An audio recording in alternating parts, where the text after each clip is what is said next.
Hello and welcome to this presentation on EngineRoom software. My name's Chris Dunham. I'm the Managing Director of Carbon Descent.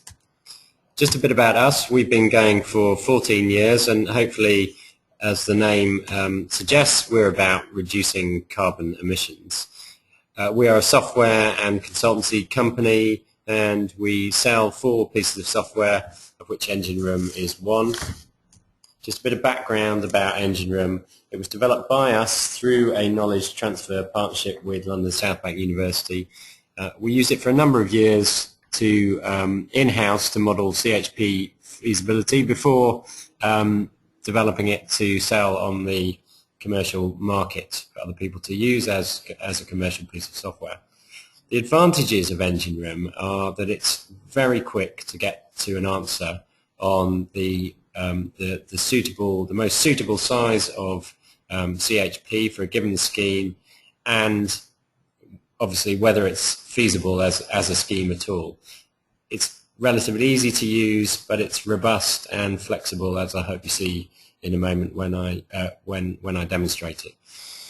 The cost is £2,500 plus VAT for up to 3 users. That's the initial price, and then there's an ongoing annual license fee covering support and updates and upgrades.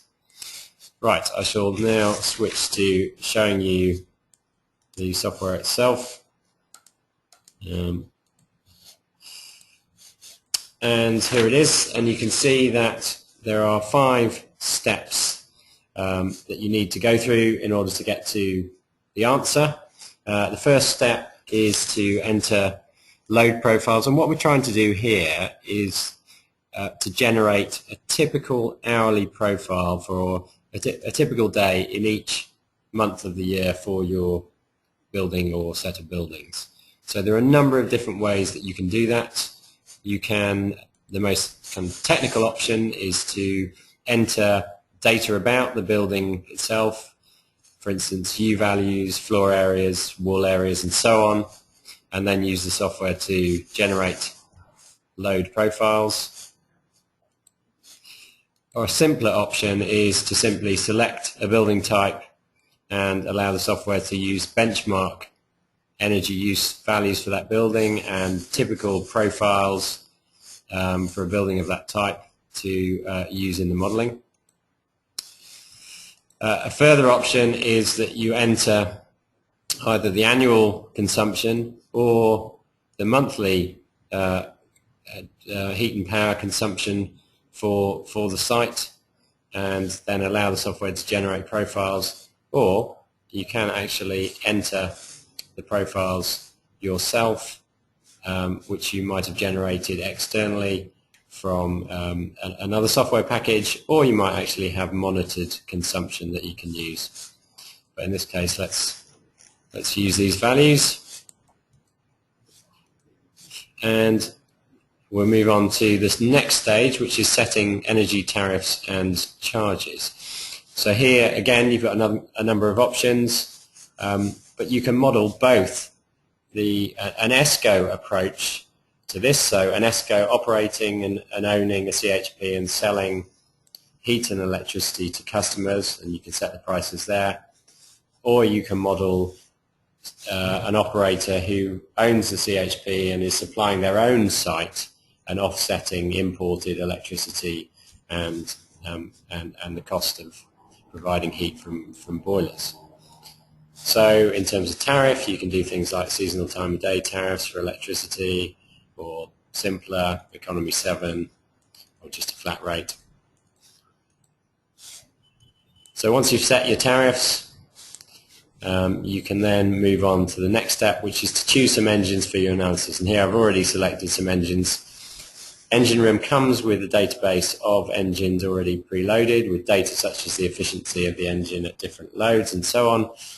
But you can actually edit that database yourself and add to it or change the assumptions. Here you can choose different control strategies, and conventionally people tend to look at heat, either heat-led or power-led.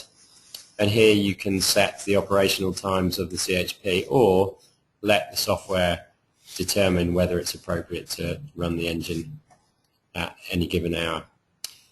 So next step is to enter financial information. So here this is used in the discounted cash flow analysis. So the project life, the discount rate, inflation. You can set any levies and subsidies that might be available.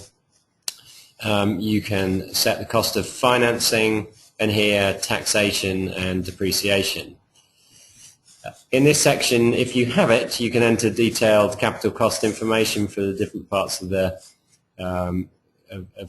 system, and you can either do that on a percentage of the CHP basis or on a fixed cost basis.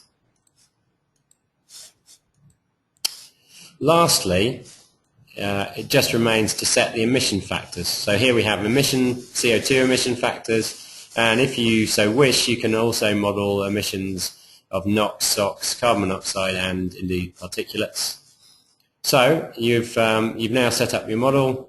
You can press calculate and get some answers. So here we see a comparison of those different engine sizes that we chose on the basis of net present value.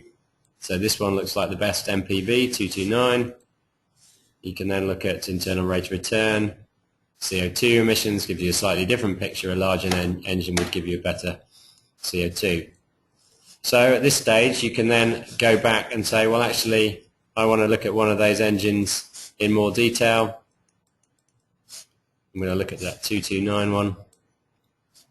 Run the calculation again, and very quickly you've then got a picture of what's going on for each month of the year in terms of the operation of the CHP against your demand profiles. More information here, and you can also look at the discounted cash flow picture that's used to come up with those numbers. So you can look at what's going on in terms of each year of your 25-year period that, remember, we set, and you can look at the income, the operational costs, and your cash flow before tax. Here you've got your depreciation, taxable income, tax, and then you can see the net cash flow after tax, discounted cash flow, and net present value, giving you your values here. So you can see the full detail of what's going on behind those figures in this sheet, and indeed you could copy them out and use them in another